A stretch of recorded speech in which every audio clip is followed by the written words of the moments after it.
penggemar channel YouTube Radit Ana Official ya, dimanapun Anda saat ini berada. Alhamdulillah hari ini kita ngumpul semua ya bersama guru-guru kita tercinta, master-master kita tercinta, yang intinya sabar sampai merauke lah. Ya. Di sini juga saya ditemani Gus Cakra Soma ya dari Pemalang. Terus ada juga Bang Faul, ini nggak asing lagi nih ya, penggemar Radit Ana ya. Master kita. Masya Allah, luar biasa. Semoga fan-fan Kang Radit selalu sehat. Fan-fan Kang Radit selalu dalam lindungan Allah Subhanahu wa Ta'ala. Semoga selalu dilancarkan apa yang dilaksanakan hari ini, segala rutinitas aktivitas, diberi kesuksesan dalam segala usaha. Yang belum punya jodoh segera diberi jodoh. Amin. Yang rezekinya seret segera diberi rezeki. Amin. Yang banyak utangnya segera dilunasi oleh Allah Subhanahu wa Ta'ala. Amin. Allahumma amin. Bro, fan-fannya Bang Radit, salam hormat selalu, salam selalu bersaudara. Terus juga ada saudara kita dari atau bapak kita dari Banten ya, beliau juga dari Perisai Banten ya. Mungkin dari beliau mungkin ada yang mau disampaikan untuk sahabat penggemar channel YouTube Radit Ana Official. Oke, Ya. alhamdulillahirabbil alamin. Teman-teman semua, terutama yang saya hormati, Gus Paul, sekalian sesepuh saya, master saya, dan Bang Radit yang ngefan, dan rekan saya atau guru saya Gus Cakra Soma dari Pemalang dengan rekan-rekannya. Alhamdulillah udah sampai di sini silaturahmi tempat Gus Idris. Alhamdulillah saya sendiri, nama saya Ki Umbara dari Perisai Banten Laduni Karomah Kanjeng Sunan Kalijaga. Alhamdulillah untuk paguyuban rahmatan lil alamin, semoga tetap kedepannya semakin jaya dan semangat. Itu aja yang kami sampaikan, semoga tetap berhasil dan wujud bukti semangat. Terima kasih. Terima kasih. Terus saya juga nih, ini kalau mungkin di dunia per YouTube Bang udah kenal mungkin beliau ya, Ki Cakra Soma ya dari Pemalang ya. Untuk Gus Cakra mungkin ada yang mau disampaikan untuk sahabat subscriber ya channel YouTube Radit Ana Official dan dunia spiritual.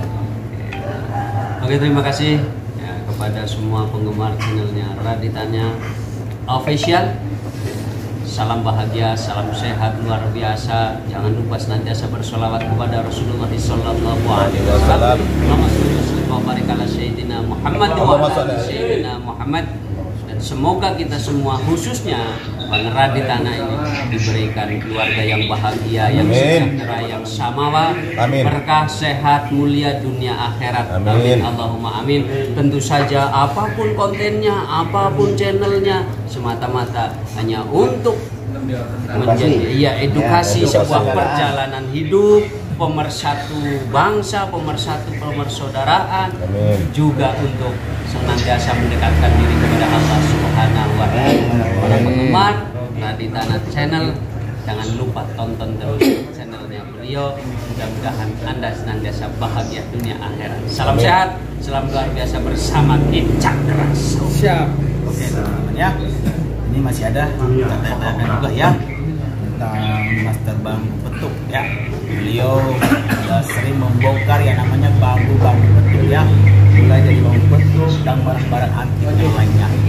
Begini Master, mohon maaf nih, saya pengen nanya, yang membuat Master Bambu Petuk itu Master Paul Himawan pengen membongkar hal-hal mistis tentang keris. Kan kebanyakan kan keris katanya bisa buat tebal dan lain sebagainya. Begitupun dengan bambu petuk yang membuat Master Paul Himawan itu pengen terjun di bidang itu. Kenapa nggak terjun di bidang lain? Ya saya pengennya sih jadi presiden, cuman nggak bisa.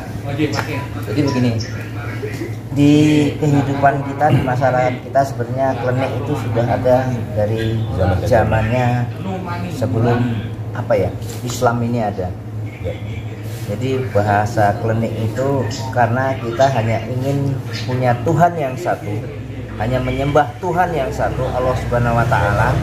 Itu tujuan saya hadir untuk benda-benda pusaka, karena banyak dari oknum-oknum manusia-manusia yang tidak bertanggung jawab, yang ingin menyelewengkan akidah manusia saudaranya untuk menyelingkuhi Allah Subhanahu wa Ta'ala melalui benda-benda pusaka. sehingga benda-benda pusaka ini nanti harus dipercayai bisa untuk dagang, harus dipercayai untuk bisa membuat kebal, harus dipercayai untuk bisa membuat pengasihan, lawan jenis tertarik, usaha laris dan sebagainya. Nah, di sini kita ada bahwasanya jika kamu ingin laris dagang, memintalah selalu kepada Allah Subhanahu wa taala. Jangan lelah-lelah untuk berdoa karena Allah sudah berjanji, mintalah kepadaku niscaya akan aku beri, dan itu Allah tidak akan pernah mengingkari janji. Hanya Allah Subhanahu wa taala yang tidak bisa berbohong. Hanya Allah Subhanahu wa taala yang tidak pernah mengingkari janji. Kalau manusia sebagus-bagusnya manusia, sekecil-kecilnya pasti ada rasa bohong. Sekecil-kecilnya pasti ada rasa mengingkari janji. Apapun dia, siapapun dia. Tapi Allah Subhanahu wa taala disebut maha dari segala maha, di situ keindahannya.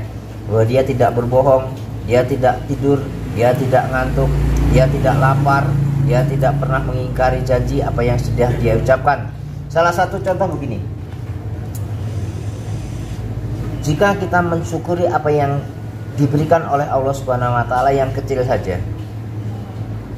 Kita dari bayi lahir sampai sekarang di usia saya 53 seperti ini, ketika kita tidak mensyukuri nikmat akan udara, hembusan oksigen yang kita kasih ke Allah Subhanahu wa taala, berapa jika ditagihkan bil tagihan kita untuk pajak apa yang sudah diberikan kepada Allah Subhanahu wa taala, oksigen untuk bernapas kita. Coba sekali saja diuji Anda sakit sesak nafas, di sana Anda disambung oleh oksigen. Sekali sambungan oksigen itu dalam hitungan 1 kali 24 jam sudah berapa juta? Itu 1 kali 24 jam. Jika 53 tahun Anda dikenai pajak oleh Allah Subhanahu wa taala oksigennya, hartamu tidak akan cukup untuk membayar kenikmatan yang Allah Subhanahu wa taala berikan. Lalu yang kedua, banyaknya orang yang sudah diselingkuhi oleh Allah Subhanahu wa taala, yang susah ditambah susah dengan ditipu oleh benda-benda yang palsu-palsu tadi. Meskipun seandainya pun itu asli, tidak wajib untuk dijadikan sesembahan. Tidak layak dia dijadikan tempat untuk bersandar. Tidak layak dia dijadikan tempat yang paling tinggi derajatnya, karena itu hanya benda kecil ciptaan Allah Subhanahu wa taala. Karena Allah Subhanahu wa taala menciptakan keindahan-keindahan dan mukjizat-mukjizat lain sebelum kita ada di zamannya Nabi dan Rasul. Maka wajib bagi kita segala sesuatu tidak ada tergantung kepada yang lain, selain kepada Allah Subhanahu wa taala. Tidak ada kita untuk wajib menyembah kepada Tuhan yang lain kecuali Tuhan yang satu, Allah Subhanahu wa taala. Jadi edukasi kita, pengetahuan kita pertama, jangan kita ditipu oleh oknum-oknum dukun-dukun palsu yang dimana di sana disusupi oleh wakil-wakil setan untuk menggoda manusia. Pertama, jika dia sudah pernah ketipu, pernah rugi, pernah ibaratnya tersesat, apabila dia tidak segera bertobat, maka dia akan membuat rotasi pemutaran kembali. Dia akan menipu orang dengan ilmu yang telah dia ditipu. Dia akan kembali menggandeng orang lain untuk tertipu dan dijerumuskan kepada akidahnya untuk tidak percaya kepada Allah Subhanahu wa taala. Ada banyak di masyarakat Indonesia ini yang orang susah ditawarkan kalau punya anak yang mengandung, yang tidak bisa merawat anaknya nanti susah ketika usianya kurang dari 3 bulan, nanti bisa ditukar oleh bangsa jin. Nanti ketika bayinya hilang turun duit. Itu hal-hal yang menyesatkan yang juga nanti akan merugikan. Ada sebagian dukun yang mengiming-imingkan namanya jual musuh. Ketika saya punya musuh, saya ke dukun, musuhnya bisa saya jual, setelah musuhnya mati nanti akan turun duit. Hal-hal seperti ini yang saya akan basmi. Hal-hal seperti ini yang akan saya berantas. perkara ada yang mendukung saya, ada yang membantu saya berterima kasih. Perkara tidak ada yang mendukung, saya akan tetap maju karena yang mendukung saya, yang melindungi saya, Gusti Allah saya, amin, Tuhan amin, saya, Allah saya. Amin, amin. Allahu Akbar. Makanya saudara-saudara semua, semoga penonton Radit juga nanti membantu Bang Radit untuk syiar-syiar membacakan sholawat, karena kalau kita semakin cinta sholawat, kita semakin mencintai Nabi besar kita Rasulullah Shallallahu Alaihi Wasallam. Dengan mencintai Rasulullah berarti kita akan lebih cinta dan taat kepada Allah Subhanahu Wa Taala. Setelah kita mencintai Allah Subhanahu Wa Taala, insya Allah kita akan sayang kepada sesama, sayang kepada makhluk-makhluk Allah, baik dia manusia dan makhluk-makhluk lainnya. Begitu Bang Radit. Siap. Alhamdulillah. Terima kasih Mas Ter. Ya, beliau ini juga banyak sekali orang yang nggak suka dengan beliau ya, mohon maaf ya Mas Ter ya, bahwasanya beliau ini hanya mencari keuntungan di bidang tersebut, padahal beliau melakukan hal seperti itu agar kita nggak tertipu tentang barang-barang mistik dan sebagainya. Nah, terus saya juga mau nanya sama bapak kita ini dari Perisai Banten. Ya, begini Master, mohon maaf sebelumnya. Ini mungkin kata-kata saya mungkin agak jelek, tapi mungkin penonton Mbak harus tahu nih. Saya minta minum Mbak. Bahwasanya banyak orang yang di dunia ini, khususnya di Indonesia, yang mengatakan bahwa ilmu laduni itu tidak semua orang yang bisa. Nah, ketika ada seseorang yang mengatakan dia punya ilmu laduni, harus kita apa ya bahasanya? Katanya itu nggak semudah orang mendapatkan ilmu seperti itu. Itu bagaimana pendapatnya Bang Master? Oke, alhamdulillah, terima kasih. Jadi begini intinya, karena ilmu laduni itu nggak semudah kita dapatkan, itu perjuangan benar-benar sangat perjuangan benar-benar real ya, gitu. Karena itu karomah ya. Kalau kitanya nggak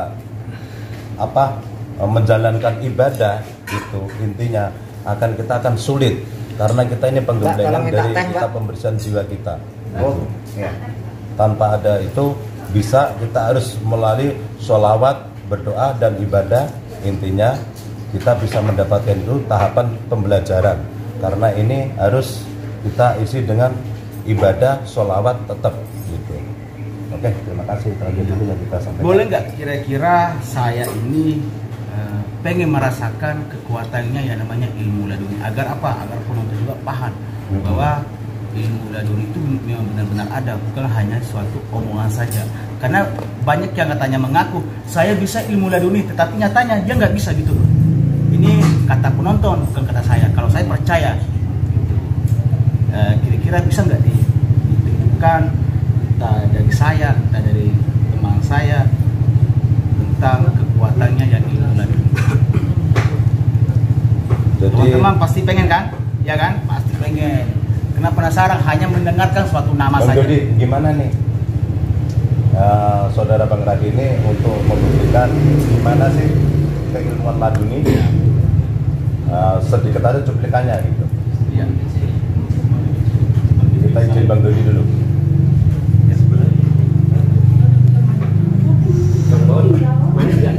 Agak manis sedikit, nggak usah manis-manis. Itu nggak apa-apa kalau udah itu. Udah, ya siap. Makasih banyak Bang. Maaf, ilmu laduni ini kan sebagai saudara pasti bisa merasakan energi. Betul. Nah, tapi kalau untuk merasakan powernya, siapa yang berani emosinya keluarin emosi full, ayo kita main. Karena inti dari ilmu laduni itu emosi dan niat perbuatan. Kalau cuma emosi doang tanpa ada niat dan perbuatan juga nggak kena. Nah, dominan dari keilmuan ini niat dan perbuatan. Sama kayak seperti rampok. Rampok kan mereka nggak punya emosi tapi punya niat dan perbuatan jahat.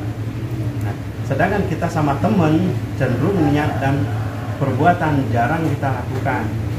Karena kita masih ngerasa ini teman saya, kecuali kalau sama orang yang enggak saling kenal. Berarti yang namanya ilmu laduni, kalau pengen merasakan kekuatannya, berarti orang-orangnya berniat jelek dan emosi ya. Iya. Kalau orangnya bisa emosi dengan full, insya Allah bisa ngerasain. Di sini banyak netizen yang salah paham bahwasanya ilmu dari dunia itu mau enggak emosi, mau niatnya baik, kalau tidak pengen melukai seorang, kita bisa buat dia terpental, kita bisa buat dia jadi patung. Iya, nggak ada istilah itu. Namanya kalau nggak ada niat dan nggak ada emosi, itu kita bercanda.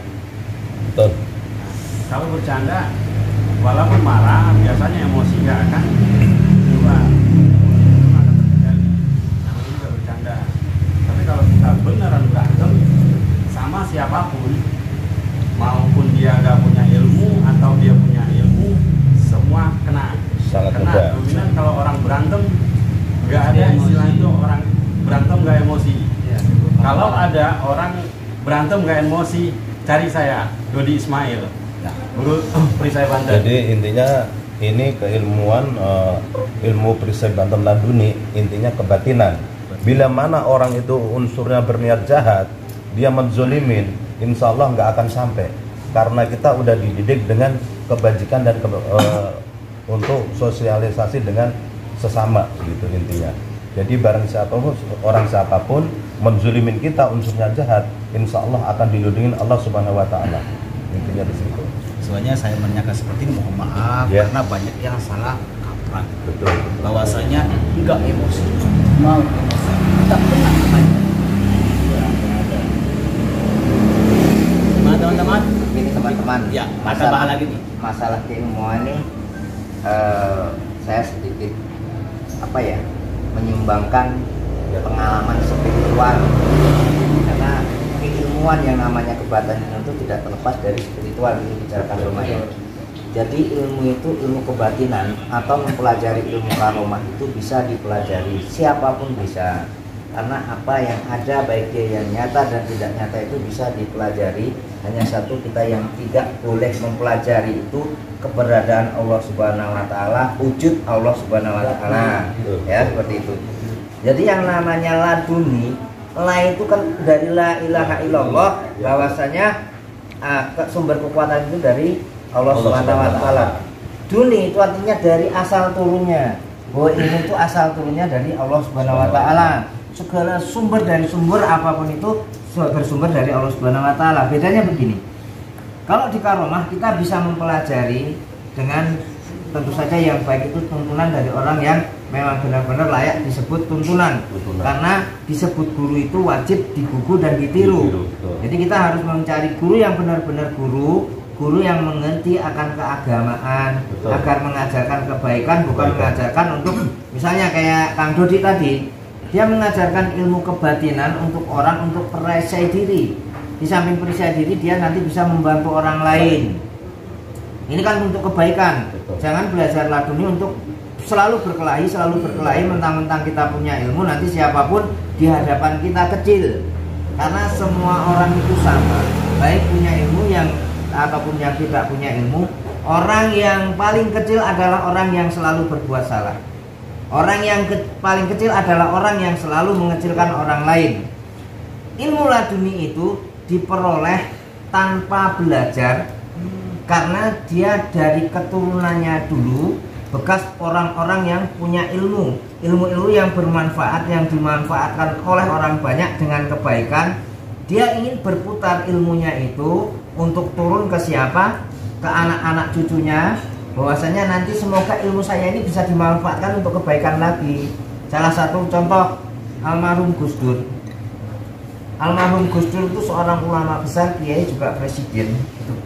Dengan kebutaannya yang diberikan oleh Allah, dengan kekurangannya, dia punya kelebihan. Kelebihannya ilmu laduni itu, karena dari keluarganya turunan kiai.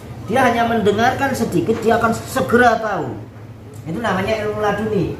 Kalau orang yang tidak punya ilmu laduni itu belajarnya agak lama, agak susah. Kayak saya menuntut suatu ilmu, saya belajar maupun ini 4 tahun. Maka saya disebut tidak punya keturunan di keilmuan bambu petruk. Maka saya belajarnya lama. Nah, beda nanti dengan anak-anak saya, karena saya punya ilmu pengetahuan tentang bambu petok, anak saya selalu menyimak bambu petok, dia nanti punya ilmu laduni turunan dari saya. Jadi dia tanpa belajar nanti akan bisa, itu ilmu laduni. Kalau yang karomah tadi itu bisa dipelajari, tapi kalau laduni ini tanpa belajar dia akan bisa. Tanpa belajar dia akan bisa. Ya. Apakah dia juga bisa membuat orang terpental ketika orang itu emosi? Jadi sebenarnya begini, ilmu yang baik itu bukan ilmu yang mementalkan orang. Saya pernah ditanya oleh guru spiritual saya, almarhum Syekh Mustafa Asegaf, itu guru saya. Saya pernah ditanya, Gus, ilmu yang paling sakti di muka bumi ini apa? Kalau menurut saya orang yang bisa meruntahkan gunung. Kalau menurut saya orang yang mau menyerang bisa mental. Kalau menurut saya orang yang bisa mengeringkan lautan. Oh, itu tidak sakti, itu belum sakti. Itu masih setai kuku kesatiannya. Karena laut itu sudah diciptakan sedemikian rupa, kenapa harus dikeringkan?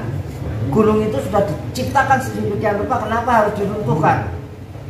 Ilmu dari sumber segala ilmu yang paling sakti adalah ilmu yang bisa mengalahkan hawa nafsu, yang bisa mengalahkan amarah, yang bisa mengalahkan diri sendiri. Kalau sudah bisa menguasai itu, dia yang paling sakti. Gak perlu mementalkan orang yang mau marah gak jadi marah. Itu baru ilmu dari segala ilmu, kan gitu. Maka kenapa kita selalu mengajarkan persaudaraan? Kepada yang lebih kecil saya selalu memanggil Bang, selalu memanggil Kang Mas. Harapan saya orang-orang yang di bawah saya minimal juga manggil saya Bang, juga manggil apa pernah saya manggil kita sama selamat cetan, woi Soma kan gitu, enggak. Saya selalu menghargai orang, memberi pelajaran, karena Rasulullah begini, ketika kita mau melakukan segala sesuatu tentang kebaikan, kita praktekkan dulu kebaikan sebelum kita memerintahkan orang untuk berbuat baik. Salah satu contoh di keluarga kita aja, nah kamu jangan merokok ya, sementara kita masih lucis, dia nggak merokok tapi nanti di kamar nyumput merokok. Kita menyuruh anak-anak kita untuk sholat maghrib. Nak, ini udah waktunya maghrib, kalian maghrib, ayah mau ke warung. Dia ke warung, dia ke masjid, sembahyang masjid, tapi tidak dengan rasa ikhlas, dengan marah. Bapak didancuk, aku kon sholat, bapak malah tuku rokok, kan begitu. Artinya kita didancuk ke anakku. Jadi kalau kita nyuruh sholat ya kita ambil air wudhu dulu. Kalau kita tidak memerintahkan anak kita untuk minum, kita jangan minum. Artinya minum minuman yang keras. Kalau minum minuman ini boleh. Kita jangan menyuruh anak kita untuk berkelahi, tapi kita senangnya berkelahi, anak kita sama-sama ikut. Makanya di mana mata kita selalu melihat, insya Allah kita nanti akan melihat apa yang kita lihat, melakukan apa yang kita lihat. Apabila kita selalu mendengarkan akan kebaikan, insya Allah kita akan tertular kebaikan. Jika kita berkumpul ke tempat orang yang minum minuman mabuk-mabukan, hampir mungkin seminggu sekali, lama-lama kita akan mencicipi minuman. Bagaimana tuh orang-orang itu minuman kok bisa nikmat, bisa mabuk berantem menangan kan kayak gitu. Lama-lama kita mabuk berantem menangan. Nah itu penjabaran keilmuan tadi itu seperti itu. Kalau laduni dan karomah itu bedanya seperti itu. Oke.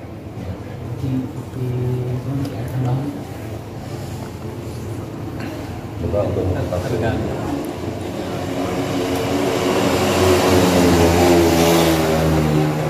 apa dari saya kan seperti itu aja. Tambahannya apa?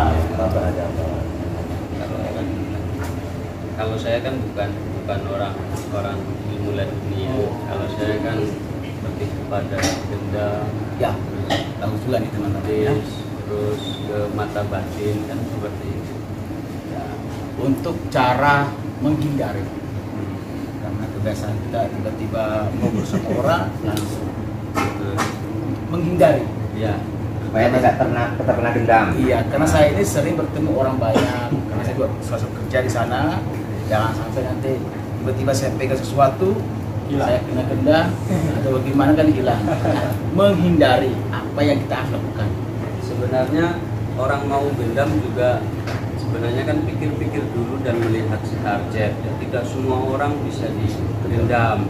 Tapi ada ciri-ciri orang yang memang harus mau tidak mau bisa didendam. Ya. Jadi kalau kita tidak terlalu fokus pada sesuatu, kayak orang selengean, tahu nggak? Kayak jalan aja nyanyi-nyanyi gitu, bersiul-siul. Ini orang yang nggak bisa fokus-fokus seperti ini, sulit untuk digedam. Jadi orang yang periang, orang yang hatinya gembira, orang yang senantiasa berzikir kepada Allah, bersolawat di dalam hati itu susah untuk digendam. Tapi orang yang mudah murung, mudah kalau masalah sedikit aja ngedon gitu ya, punya masalah rumah tangga atau utang itu jadi ngedon. Nah ini orang-orang yang semacam ini mudah digendam. Makanya kadang penggendam itu walaupun lewat telepon bisa terkena target. Kenapa? Sasarannya pas kebetulan dia sedang bermasalah. Galau. Anda akan mendapatkan uang 175 juta misalnya seperti itu dari Shopee, dari Lazada, dari mana saja gitu kan biasanya. Tapi nanti kalau sudah berinteraksi bla bla bla bla pembicaraan itu dia akan diarahkan kebahagiaan, ya mindsetnya ditarik untuk supaya dia orang bahagia dan nanti kan mau tuh kalau dimintain rekening, dimintain transfer uang ya buat pajak hadiah dan lain sebagainya itu mau. Padahal kalau orang yang nggak fokus ke situ kan otaknya kan sadar tuh, jadi pasti akan berpikir masa begini mudah dapat hadiah kan kayak gitu. Tapi kalau orang yang sedang jatuh, merenung, sedang galau, sedang dilanda sebuah masalah misalnya itu mudah sekali digendam walaupun lewat HP. Jadi kalau toh hanya sebatas misalnya dendam kayak menjatuhkan, kayak menipukan orang, itu bisa langsung dipraktek sudah kepada siapapun itu bisa. Tapi kalau dendam di saya kan lebih kepada yang kejahatan itu tidak boleh diajarkan ya. Seperti kalau sampai murid-murid saya melakukan kejahatan lewat itu, saya angkat tangan, saya tidak bertanggung jawab itu karena saya tidak ridho ilmu saya dipakai, karena itu kan hakikatnya ilmunya Allah. Lebih kepada untuk kayak pengobatan gitu, lebih kepada untuk membangun hati, keyakinan, ketauhidan kepada Allah Subhanahu wa Ta'ala, seperti itu. Sedikit tentang dendam. Jadi kalau mata batin juga seperti kisah Kasroma ini mengajarkan dendam untuk pengobatan, untuk kebaikan. Perkara nanti murid-muridnya mengendam untuk kejahatan, itu kisah Kasroma sudah memberikan pengarahan bahwasanya ini untuk kebaikan. Sama seperti para pembuat pisau, pembuat pedang, pembuat golok, mereka membuat untuk dimanfaatkan kebaikan. Perkara ada manusia yang menyelewengkan untuk membunuh manusia adalah bukan dosa daripada pembuat pisau, pembuat golok, pembuat pedang, kan seperti itu. Sama. Begitu pula mata batin. Mata batin itu banyak yang salah cara persepsinya. Ya, betul. Jadi orang menganggap mata batin itu melihat hantu itu langsung celorot dengan mata gitu. Iya, dengan mata bisa melihat asal batinnya sudah hidup gitu. Karena konteksnya manusia itu kan yang menuntun diri sendiri itu kan batin dulu, batin gitu ya, perasaan, prasangka gitu. Kalau mata batinnya sudah terasah dengan peka ya nanti bisa saja jadi bonusnya lewat mata panca indera gitu loh. Tapi jangan kepengen kayak orang belajar mata batin kok kepengen panca inderanya langsung lihat demit, lihat kuntilanak gitu. Di Amerika juga nggak ada kuntilanak. Adanya Dracula gitu kan. Kalau pengen di Amerika lihat kuntilanak nggak bisa gitu. Di Indonesia. Nah itu kalau melihatnya pakai mata telanjang. Tapi kalau mata batin ya di mana saja bisa seperti itu. Jadi mata batin itu ibaratnya nggak langsung melihat apa yang. Iya. Tapi dengan proses pengasahan, latihan kepekaan batin, radar goib atau wadah goib lah nanti ini sebagai bonus dari Allah. Nah kalau unsurnya langsung kepada mata, tentang mata batin, bagaimana orang yang buta? Sedangkan kadang orang yang buta lebih melihat gitu loh. Wah di sini ada demitnya gitu. Orang buta bisa melihat, itu karena mata batin gitu loh ya. Jadi sasarannya bukan panca indera ini, bukan mata telanjang ini, tapi lebih kepada mata kebatinnya, kepekaannya. Berarti Ki Cakra ini bisa membuka mata batin juga. Bisa. Sampai kepengen lihat siang teman-teman ya. Lihat ada prakteknya juga sama Abah juga. Kita buat praktek juga. Saya langsung agar anggap ini suatu hiburan ya. Oke, siap. Anggap hiburan dan suatu pembelajaran untuk kita semuanya. Ini anggap praktek ngopi. Kang Imran ada minyak itu nggak? Bang. Ini Amin. saya pengen dibuka mata batinnya. Ya, kalau toh nanti misalnya nggak sampai tampak yang ini ya pasti akan tampak gitu. Nah, sebelum dibuka ini ada efek samping? Nggak ada, karena ada gurunya. Ya, takutnya itu kalau orang minum obat kebanyakan pasti Kalau nggak ada gurunya ya bisa iya. nanti ngeblank gitu. Kalau ini nggak ngeblank gitu.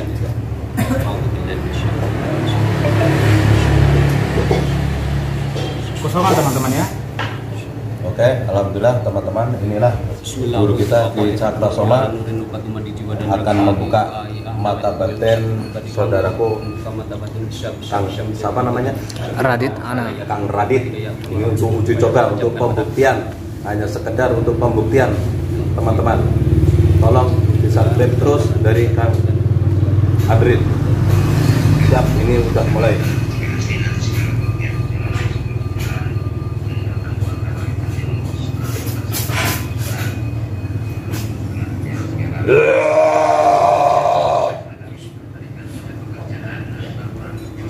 Ada semacam kayak Ada kata ini kalau malam nampaknya jelek sekali. ya kalau malam lebih berwujud ya. Kalau siang kayak hanya membentuk kayak itu. Coba lihat di belakangnya.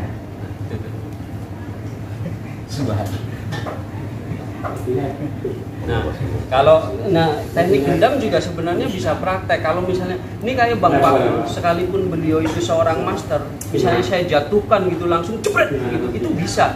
Asal dia juga connect dengan saya. Gitu loh, ya. Apalagi kalau beliau musuh ya tambah bisa mental. Masih bisa lihat. Pengen ditutup nggak? Gitu aja. Terus manajer di belakang saya. Iya. Ini lagi.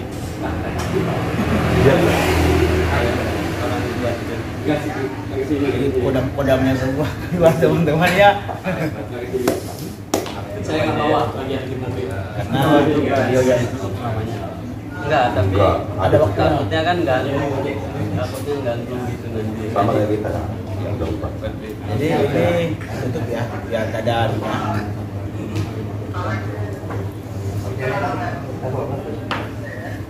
ya.